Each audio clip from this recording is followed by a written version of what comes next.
E aí, beleza? Em uma usina fora da cidade, os funcionários estão celebrando o aniversário de um colega quando de repente veem algo estranho nas câmeras de segurança. Há uma sombra se movendo no duto e um trabalhador vai checar, mas é atacado por um monstro misterioso. O cara tenta voltar para o escritório, mas um monte de criaturas o segue e começa a matar todo mundo no prédio. Quando um eclipse esconde o sol, as criaturas começam a aparecer em todo o planeta, matando milhões de pessoas e destruindo cidades. As notícias chamam isso de o Dia do Julgamento, e soldados são enviados para lutar contra esses monstros em uma guerra que dura todo o eclipse. Milhões de vidas e muitos recursos são perdidos na luta, mas eventualmente todas as criaturas são exterminadas e a humanidade começa a se reconstruir. Eles projetam instalações de proteção conhecidas como portões caso as criaturas decidam voltar. 15 anos se passam e o mundo vive uma rotina normal novamente. Dave trabalha como zelador para uma empresa que não paga bem, mesmo quando ele tem que entrar nos dutos para se livrar de animais mortos. Na escola local, Laura trabalha como professora e faz amizade com o colega Milton, que continua chamando ela para sair. Laura se divorciou de Dave há muito tempo e ainda está resolvendo algumas questões, mas hoje ela finalmente aceita o convite de Milton. Enquanto isso, seu filho Tyler está encontrando sua namorada Maddie, que está preocupada com o próximo eclipse. Tyler diz a ela que não há nada com o que se preocupar, pois houve muitos eclipses nos últimos 15 anos e nada aconteceu. Enquanto isso, o oficial Garrett é chamado pelo pessoal de um dos portões, pedindo para ele vir porque confirmaram uma grande atividade sísmica e a contenção foi aprovada. Quando Garrett chega ao portão, ele sente que desta vez não é um exercício. Ele verifica todos os sistemas até que uma caixa de energia explode, causando a perda de uma rede inteira. Na cidade, Dave vai buscar Tyler na casa de Laura e enquanto o menino joga videogame, os pais acabam discutindo. Acontece que Laura estava grávida de Tyler durante o último desastre e Dave não estava lá para ela e ela ainda não o perdoou por isso. Tyler interrompe e sai com o pai. Mais tarde, no meio da noite, Dave recebe uma ligação do tio Ted, que tem certeza de que o novo dia do julgamento será amanhã e convida Dave a levar sua família para o abrigo antes do eclipse começar. Tyler está assistindo às notícias e fica perturbado ao ver que milhões de peixes mortos estão aparecendo em praias ao redor do mundo. Este é um dos sinais que foi visto 15 anos atrás. Nesse momento, o primeiro monstro aparece no portão, subindo silenciosamente as escadas. Ao mesmo tempo, Laura liga para Dave dizendo que viu as notícias e quer que Tyler volte para casa porque Milton reservou um abrigo. Dave quer que Tyler fique com ele e uma discussão começa, durante a qual Tyler recebe uma mensagem e sai de casa em segredo. Quando Dave finalmente vai procurá-lo, ele só encontra um bilhete no quarto com o número de Maddie. Milton apressa Laura porque o abrigo está lotando, então eles precisam chegar lá logo. Quando Laura explica que Tyler sumiu, Milton usa o número do telefone do menino para rastrear a localização com um software especial e o encontra no skate park.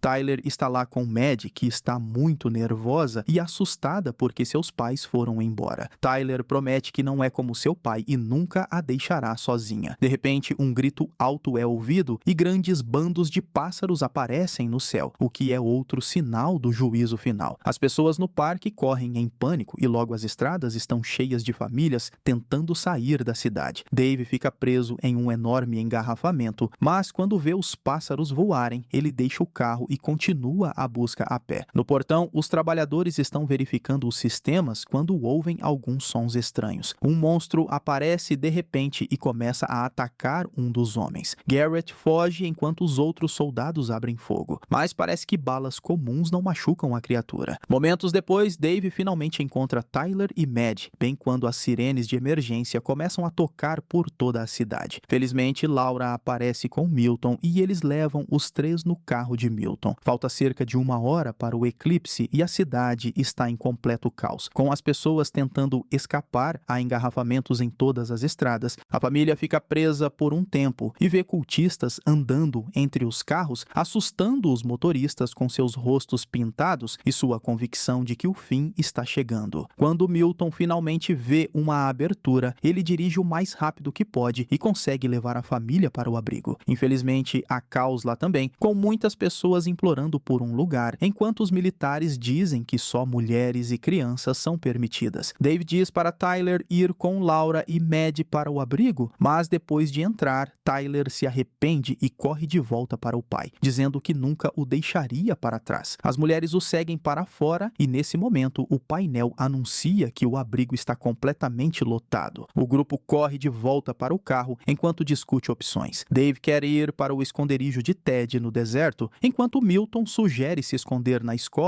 porque é mais perto e tem um porão. Eles logo ficam presos em outro engarrafamento, então acabam saindo do carro quando um terremoto atinge a área e o eclipse começa. Com o mundo mergulhando na escuridão, os monstros começam a sair para atacar. Eles tomam conta da cidade e começam a matar sem piedade, assim como aconteceu 15 anos atrás. Dave insiste que eles devem sair da cidade e quer dirigir, mas Milton fica bravo porque este é o carro dele e ele sabe como salvar todos. Uma discussão começa e socos são trocados, mas a briga é interrompida quando um monstro voador mergulha e leva Milton embora. Enquanto Laura grita, Dave a empurra para dentro do carro e assume o volante para finalmente tirar sua família da cidade. Enquanto dirigem pelo canal, eles discutem teorias sobre a origem dos monstros, se perguntando se foram enviados por Deus ou não. Eventualmente, o carro começa a ficar sem gasolina e Dave quer encontrar um substituto. Ele estaciona ao lado de um monte de carros abandonados e começa a verificar dentro para descobrir que há corpos neles. Quando finalmente encontra um vazio, ele entra, apenas para o motorista escondido no banco de trás puxá-lo para baixo, revelando que há um monstro por perto. O monstro continua procurando ao redor dos veículos por mais vítimas e quando passa perto dos dois homens, felizmente não os vê e continua. Então o monstro encontra um dos corpos e começa a comê-lo. Então Dave, muito cuidadosamente e silenciosamente, começa a mover o carro de volta para Laura e as crianças. Agora os dois carros estão lado a lado, então Laura e as crianças tentam passar de um carro para o outro. Eles fazem isso muito silenciosamente, mas o monstro ainda os nota e vem atrás deles. O velho sai do carro e joga sal na besta, mas isso só para o monstro por um momento, e então ele pula no homem para começar a devorá-lo. A família usa essa distração para finalmente sair da área, pegando uma estrada abandonada nas montanhas, enquanto hordas de monstros se dirigem para a cidade de todos os lados. Eventualmente, eles chegam ao esconderijo de Ted, que é um verdadeiro bunker de concreto. As portas estão fechadas e há câmeras no telhado, mas ninguém sai quando a família começa a gritar e bater na porta, implorando para ser deixada entrar. O que eles não sabem é que Ted está sentado no computador assistindo-os nas câmeras, enquanto alguém aponta uma arma para sua cabeça. Nesse momento, uma horda de monstros aparece nas montanhas e começa a correr em direção ao abrigo. Enquanto a família entra em pânico, Dave pega um pé de cabra para proteger seus entes queridos, mas então a porta do bunker finalmente se abre e eles correm para dentro. A família se encontra com Ted e sua esposa Stella, mas também ficam surpresos ao encontrar Garrett. Aparentemente, o pai dele era amigo de guerra de Ted e ele se separou de sua unidade. Então veio aqui para pedir ajuda. Dave nota que Garrett tem uma arma, o que o deixa desconfiado. O grupo compartilha uma refeição, mas não consegue deixar de notar nos monitores como os monstros estão tentando quebrar a porta, deixando todos nervosos. Usar o rádio também é inútil porque só ouvem gritos. Maddie pergunta como os monstros os detectam e Garrett explica que eles reagem à luz e ao calor, mas ele se pergunta se eles veem as almas das pessoas. Ele também compartilha a história de como sobreviveu ao primeiro dia do julgamento. Naquela época, ele trabalhava em uma refinaria e quando os monstros invadiram, ele conseguiu mergulhar em um tanque de lama salgada. Ele se enterrou e teve que ouvir os monstros matando todos os seus colegas e amigos. Enquanto Garrett está distraído com sua história, Ted sinaliza para Dave pegar e esconder uma faca, sem saber que lá fora, um monstro parecido com uma centopeia está rastejando por um pequeno buraco na malha que cobre a janela. Garrett anuncia que ficará de vigia primeiro, então Ted convida os outros para ficar e jogar cartas em vez de dormir, olhando significativamente para Dave. No entanto, Garrett percebe o gesto e tira a arma do coldre, forçando Dave a largar a faca, enquanto explica que Ted foi contra permitir que ele ficasse. Foi Stella quem teve pena dele. Garrett Garrett sobreviveu da primeira vez e está determinado a sobreviver novamente, custe o que custar. De repente, Tyler se joga em Garrett para tentar pegar a arma, mas Garrett apenas o empurra para longe. Uma discussão começa, mas Mad a interrompe, apontando que eles não podem mais ouvir os monstros. Então, o monstro, semelhante a uma centopeia, salta da parede e morde Stella. Enquanto Ted arranca a criatura do pescoço da esposa e joga sal nela, Dave soca Garrett para pegar sua arma e tenta atirar na criatura. O pequeno monstro desvia de todas as balas, mas Mad consegue matá-lo com a faca. Depois, eles amarram Garrett e tentam parar o sangramento de Stella, mas precisarão de cuidados médicos adequados. Nesse momento, percebem no monitor que uma enorme besta está batendo repetidamente na porta da frente, tentando entrar. Dave diz que eles devem sair, mas Ted não quer sair, dizendo que sua esposa não sobreviverá lá fora. Stella quer que ele vá e o lembra da passagem subterrânea sob o bunker que leva às montanhas. Garrett diz que tem um carro com o tanque cheio e pode levar todos até o portão, e o grupo não sabe se acredita nele até Garrett apontar que é benéfico para ele ajudá-los. Eles decidem partir, mas primeiro Ted revela que tem um arsenal de armas e todos se armam. Enquanto o grupo entra no túnel, Dave abre a porta da frente e explode a primeira besta que entra antes de se juntar aos outros. Assim que o túnel é devidamente fechado, eles saem e percebem que Stella está tendo dificuldade para andar, porque está começando a se transformar em uma besta também. Mais tarde, eles estão andando por uma estrada quando Tyler vê um monstro apenas parado ali. A besta parece estar morta, então Mad tenta tocá-la, mas Tyler a impede. Quando ela se vira, um tentáculo longo sai de um buraco no chão e agarra suas pernas, tentando arrastá-la para longe. Enquanto Mad grita descontroladamente, Tyler e Dave a seguram e Laura atira no tentáculo para fazê-lo recuar. Quando Mad está livre, o grupo foge e Garrett convence Dave a desamarrá-lo para que ele possa ajudar em caso de outro ataque. O que os outros não sabem é que Dave está escondendo uma lesão no braço. Algum tempo depois, eles chegam ao topo da montanha e veem a cidade em chamas. Quando encontram o carro de Garrett, ficam devastados ao ver que ele não liga. Nesse momento, monstros aparecem no topo da montanha e começam a correr na direção deles. Então Garrett tenta desesperadamente ligar o motor novamente, enquanto Stella pega a arma de Ted para acabar com as coisas antes de terminar de se transformar. Ted imediatamente luta com ela até pegar a arma de volta e implora para que ela entre no carro, mas Dave sabe que não há esperança e arrasta Ted de volta. Stella espera os monstros chegarem e eles rapidamente a devoram. Garrett finalmente consegue ligar o carro e o grupo foge, deixando os monstros para trás. No caminho, eles captam um sinal de rádio e ouvem que quase todos os abrigos não resistiram ao ataque e foram destruídos. Eventualmente, eles chegam ao portão, mas ninguém responde no rádio, sem mencionar que a porta está aberta. O grupo cuidadosamente entra e descobre que não há energia, então Garrett e Dave decidem consertá-la enquanto os outros procuram um kit de primeiros socorros, porque descobriram que Ted tem uma ferida nas costas. Os outros cuidam de Ted enquanto Dave restaura a eletricidade. E Garrett explica que o portão foi preparado para uma segunda invasão e toneladas de água salgada foram bombeadas, mas o buraco era muito profundo. Quando a energia está funcionando novamente, Dave e Garrett começam a voltar, mas de repente Garrett sente sangue pingando em sua mão e olha para cima para encontrar um corpo ao mesmo tempo em que algo na escuridão ruge. A dupla corre de volta para o grupo para discutir suas opções, já que faltam 2 horas para o fim do eclipse, e Garrett sugere se esconder em um depósito químico, porque suas portas são a prova de explosão. No momento em que eles saem da enfermaria, um humano transformado ataca Garrett, que luta junto com Dave para lidar com isso. Eles derrotam a besta, mas o barulho que fizeram chamou a atenção de mais monstros. Aterrorizado, Garrett corre rapidamente por uma porta e a fecha atrás dele, deixando todos para trás. Então, ele se dá uma injeção para começar a lutar contra a transformação. Dave leva sua família para outra sala e percebe que há linhas de dispersão lá, o que significa que o tanque está do outro lado da parede. Isso lhe dá uma ideia para um plano. Ele vai canalizar a água salgada pelos canos do tanque para manter os monstros fora. Antes de sair, Laura o beija. Nesse momento, a porta se quebra, então a família corre para para longe. Dave faz seu caminho pela ventilação, notando um monstro devorando sua presa na sala. Quando ele chega ao tanque, tenta ser muito silencioso ao abrir a torneira e a água começa a encher os recipientes. Então Dave sobe de volta, mas o monstro o sente e começa a persegui-lo, agarrando sua perna. Enquanto Dave luta, ele espalha sal no monstro, fazendo-o se desintegrar em pó. Enquanto isso, os outros se veem cercados por monstros e Tyler abre fogo contra eles. De repente, a voz de Dave é ouvida no alto-falante, pedindo para eles ligarem o alarme de incêndio. Os monstros estão se aproximando, então Ted diz a Tyler para proteger a família antes de ir atrás dos monstros com um machado. Mas várias bestas pulam sobre ele ao mesmo tempo e o matam rapidamente. Tyler continua atirando até ficar sem munição. Então ele liga o alarme de incêndio, fazendo a água salgada começar a cair sobre os monstros, fazendo-os se desintegrar em pó enquanto eles gritam de dor. Nesse momento, o eclipse termina e todos os monstros começam a voltar para o seu reino através do portão, causando outro terremoto. Laura e as crianças tentam se mover também, apenas para encontrar Garrett, que está perdendo a cabeça devido à transformação.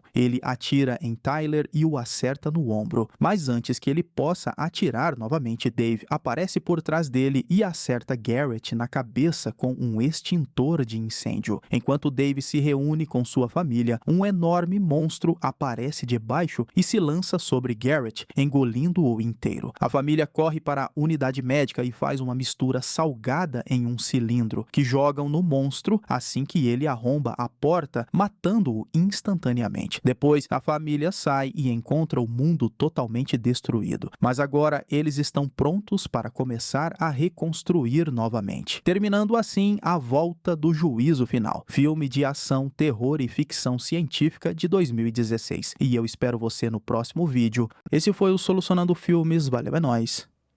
Fui.